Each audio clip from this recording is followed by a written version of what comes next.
नमस्कार मित्रांनो. तर बऱ्याच मुलांना अजून माहीत नाही की आपण रनिंग करतोय, डाएट काय घेतला पाहिजे, त्याचबरोबर वेट लॉस करतोय, डाएट काय घ्यायला पाहिजे. मी तुम्हाला आज डाएट रनिंग करत असताना काय घेतला पाहिजे हे सांगणार आहे.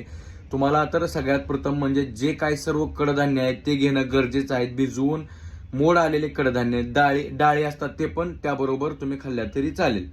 त्यानंतर मित्रांनो, तुम्हाला आता चांगले तुमचे परिस्थिती जर चांगली असेल तर दुपारच्या वेळेत 1-2 वाजता 100 ग्रॅम चिकन बॉईल करून जर खाल्लं तर चांगलीच गोष्ट आहे. ते किंवा पनीर किंवा मासे या तिन्हीपैकी कोणतंही एक तुम्ही जरी त्या वेळेमध्ये जर खाल्लं तर काय प्रॉब्लेम येणार नाही. एक नंबर तुमची बॉडी फ्रेश चालेल. त्यानंतर दुसरं म्हणजे जे मुलं शाकाहारी आहेत त्या मुलांनी पनीर जर खाल्लं तर चांगलीच गोष्ट आहे, कारण चिकन वगैरे खाऊ शकत नाही त्यांनी पनीर जरी बॉईल करून खाल्लं तरी चालेल.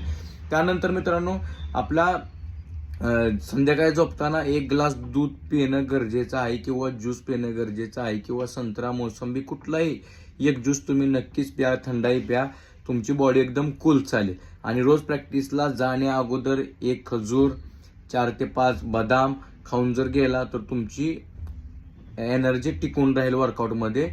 अशा प्रकारचे कोण डाएट करतंय नक्कीच कमेंटमध्ये सांगा. जे करत नाहीत त्यांनी लगेच सुरू करा, तुम्हाला याचा रिझल्ट लगेच जाणवून येईल. असेच व्हिडिओ पाहण्यासाठी आपल्या आयडीला फॉलो करा. जय हिंद.